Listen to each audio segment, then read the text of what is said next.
வணக்கம். ஸ்வராஜ்காந்த் சேனலில் பல வீடியோ பதிவுகளை நம்ம பார்த்துக்கிட்டு இருக்கோம். அந்த வகையில் இப்போ நம்ம பார்க்கக்கூடிய ஒரு ஜாதகம் அப்படின்னா, திருமணமே ஆகவில்லை, தாம்பத்திய சுகம் கிடைக்கவில்லை, புத்திர பாக்கியம் பாதிப்பு, இந்த பல விஷயங்களை இந்த ஜாதகர் அனுபவிச்சுக்கிட்டு இருக்கார். இப்போ நம்ம பார்க்கக்கூடிய ஜாதகர் ஏன் இந்த அமர்வு, ஏன் இந்த அமைப்பை உருவாக்கி கொடுத்தது கிரக அமைப்பு அப்படிங்கிறத நம்ம இப்போ பார்க்குறோம். இதில் பார்த்தீங்க அப்படின்னா ஒரு முக்கியமான விஷயம் அப்படின்னா, இந்த ஜாதகரோட வாழ்க்கை கூட்டு சேர்க்கை, கிரகங்களுடைய கூட்டு அமைப்பு உட்கார்ந்து இவங்களுடைய வாழ்க்கையில் கொஞ்சம் மோசமான அமைப்பை உருவாக்கியிருக்கு அப்படிங்கிறது.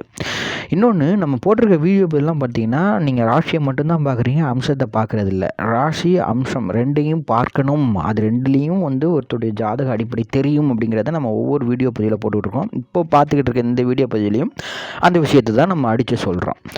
இந்த ஜாதகர் பெண் ஜாதகர், இவருக்கு திருமணம் ஆகவில்லை,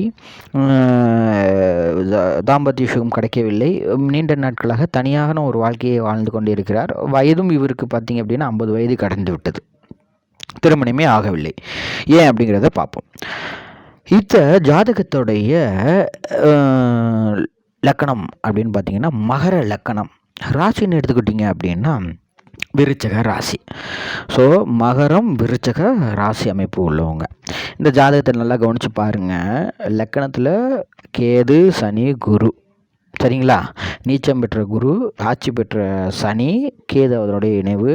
அப்போ கேது அங்கே லக்கணத்தில் இருக்கிறன்னா 7ல் ராகு. சரி, 7ல் ராகு இருக்கிறாரு அப்படின்னாலும் 7ஆம் வீட்டு அதிபதி எங்கே இருக்கிறாருன்னு நல்லா ஒத்துக்கவனிங்க. 11ஆம் வீட்டில் இருக்கிறார். எப்படி இருக்கிறார்? நீச்சம் பெற்றிருக்கிறார். நீச்சம் பெற்று அவருக்கு ரைட்டு, ஓகே, விட்டுடலாம்.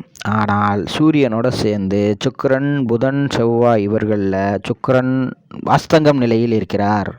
பொதுவாக சுக்கிரன் யாருக்கு அஸ்தங்க நிலை பெறுகிறதோ அவருடைய வாழ்க்கை துன்பம் நிறைந்ததாக இருக்கும். திருமணமே நடக்குமா என்ற கேள்விக்குறி உருவாக்குகிறது ஜோதிட விதி. அந்த அடிப்படையில் உங்களுக்கு திருமணமே நடக்கலை, அதுவே வாழ்க்கை அமைஞ்சிருச்சு. இவங்களுடைய வாழ்க்கையில் பல நபர்கள் பெண் கேட்டு வந்தபோது தடுத்திருக்கிறார்கள். இவர்களுக்கு பல பேரை பிடிக்காமல் போனது. கடைசியில் வாழ்க்கை தனியாகவே சென்றது அப்படிங்கிற மாதிரியான ஒரு வாழ்க்கை. சரி, இதில் இன்னொன்று பார்த்தீங்கன்னா அம்சத்தை அப்படியே கொண்டுடுவாங்க. அம்சத்தில் பாருங்கள், ஒரு விஷயம் நடந்திருக்கும்.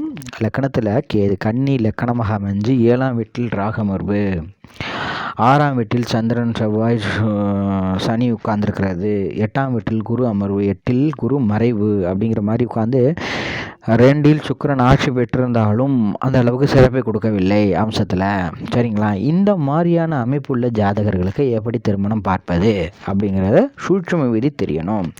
இப்போ இந்த மாதிரி ஜாதக அமைப்பு வில்லங்கமாக இருக்கக்கூடிய ஜாதக அமைப்பில் உள்ளவங்களை நம்ம எடுத்து உதாரணம் சொல்கிறோம் அப்படின்னா, இந்த மாதிரி ஜாதக அமைப்பு உள்ளவங்களுக்கு நீங்கள் திருமணம் பார்த்து வைத்தாலோ இல்லை இவர்கள் காதலித்து சென்றாலோ இவருடைய வாழ்க்கையில் சில சிரமங்களை பார்த்தே தீர வேண்டும் அப்படிங்கிறத நம்ம வலியுறுத்தி வந்துகிட்டு இருக்கோம். ஏன்னு கேட்குறீங்களா? அப்போ இதில் ஒரு விஷயம் இருக்குது. என்னன்னா, சார் நீங்கள் அப்போ இந்த மாதிரி ஜாதகர்களுக்கு அற்புதமாக திருமணம் பொருத்தம் பார்த்து வைக்க முடியுமா அப்படின்னு ஒரு கேள்வி இருக்குது பார்த்தீங்களா? அந்த கேள்விக்கு அடுத்து வரக்கூடிய ஒவ்வொரு வீடியோ பதிவிலும் பதில் இருக்கிறது. கிரகங்கள் விளையாடுன்னு சொல்லுவாங்க, கிரகங்கள் கண்ணை மறைத்து விடும் அப்படின்னு சொல்லுவாங்க. அது என்னடா கண்ணை மறைத்து விடும் கிரகங்கள் அப்படிங்கிறது ஒரு சூட்சமம் இருக்குது. இந்த சூட்சமம் தெரியணும் அப்படின்னா இந்த துறையில் மிகப்பெரிய அளவில் ஆராய்ச்சி செஞ்சவங்களுக்கு மட்டும்தான் தெரியும், மற்றவங்களுக்கு இது தெரியாது. நட்சத்திர பொருத்த அடிப்படையில் 9 பொருத்தங்களை பார்த்து கல்யாணம் பண்ணணும்னு நினைக்கிறவங்களுக்கு இந்த வாழ்க்கையானது சிறப்படையாது. இந்த மாதிரி ஜாதகம் உள்ளவங்களுக்கு பிரச்சனைகளை உருவாக்கி தீரும் என்பதற்காக தான் இந்த வீடியோ பதிவுகளை நம்ம போட்டுக்கிட்டு இருக்கோம். இதே விஷயம் ஜோதிடர் கண்ணை மறைக்கும் அப்படிங்கிற அந்த வீடியோ பதிவும் அடுத்த ஆய்வுக்கு உட்பட்டு வரும். அதையும் நீங்கள் பார்த்து ஒரு ஆதரவு கொடுங்க. இந்த வீடியோ பதிவில் சில விஷயங்கள் கொடுத்துருக்குறேன். இது ஜாதகம் படித்தவங்களுக்கு தெரியும். ஆனால் சில பேர் இருக்காங்க, சார் எங்களுக்கு ஜாதகம்லாம் தெரியாது, உங்கள் கட்டத்தை எடுத்து பாருங்கள், இதில் இப்படி இருக்கிற மாதிரி இருக்கா பாருங்கள். 7ஆம் வீடு என்னன்னு சொல்கிறோம் அப்படின்னா லக்கணம் அப்படிங்கிறது லா அப்படின்னு போட்டிருக்கிறது தான் லக்கணம். லக்கணத்துலேருந்து அப்படி எண்ணுங்க, அதாவது உங்களுடைய கிளாக் வைஸ் எண்ணுங்க. அதில் 7ஆம் வீட்டில் ஏதாச்சும் கிரகங்கள் இருந்தாலோ அதுக்கு அடுத்த வீட்டில் ஏதாச்சும் கிரகங்கள் இருந்தாலோ நீங்கள் ஜோதிடரை அணுகி ஒரு நல்ல விஷயத்தை பண்ணுறதுக்கு முன்னாடி ஜோதிடர் நல்ல அமைப்புள்ள ஜோதிடரை அணுகி நீங்கள் தெளிவு பெற்றுக்கிறது நல்லது. அதே மாதிரி இந்த மாதிரி கூட்டு கிரகங்கள் கூட்டு கிரக சேர்க்கை உள்ளவர்களுடைய ஜாதகங்களாக இருந்தாலும் நீங்கள் ஜோதிடர்களை அணுகி நீங்கள் விளக்கம் பெற்றுக்கொண்டு நீங்கள் தாம்பத்திய வாழ்க்கையில், அந்யோன்ய வாழ்க்கையில், திருமண வாழ்க்கையில், தொழில் வாழ்க்கையில் நீங்கள் சேரலாம். இல்லை அப்படின்னா இது வில்லங்கத்தை கொண்டு போய் சேர்க்கும் அப்படிங்கிற அந்த ஞானம், ஜோதிட ஞானத்தை கொண்டு போய் சேர்க்க வேண்டுங்கிறதுக்காக தான் இந்த வீடியோ பதிவுகள். இந்த வீடியோ பதிவை பார்த்தமைக்கு நன்றி. இந்த வீடியோ சேனலில் உள்ள இந்த பதிவு பிடிச்சிருந்தா கீழே உள்ள சப்ஸ்கிரைப் பக்கத்தை கிளிக் பண்ணுங்கள். கூடுதலாக இந்த வீடியோ பதிவுக்கு மேலே இருக்கக்கூடிய லைக், கமெண்ட் பட்டன்களில் உங்களுடைய விருப்பங்களையும் உங்களுடைய தேர்வுகளையும் சொல்லுங்கள், கமெண்ட் பண்ணுங்கள்.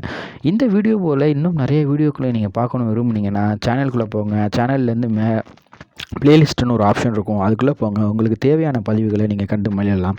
இந்த வீடியோ பதிவை பார்த்தமைக்கு நன்றி. இனி வரும் தொடர்ச்சியான வீடியோ பதிவுகளை பாருங்கள். ஜோதிடம் கிரகத்துடைய தன்மையா, விதி எழுப்பது எப்படி, ஏன் சில பேருக்கு திருமணம் பொருத்தம் பார்த்தும் வாழ்க்கை நிர்மூலமாகிறதுங்கிறதையும் நான் சொல்கிறேன். அதுக்கான ஆய்வு வீடியோ பதிவுகளும் வரும். இந்த வீடியோ பதிவை பார்த்தமைக்கு நன்றி. வணக்கம்.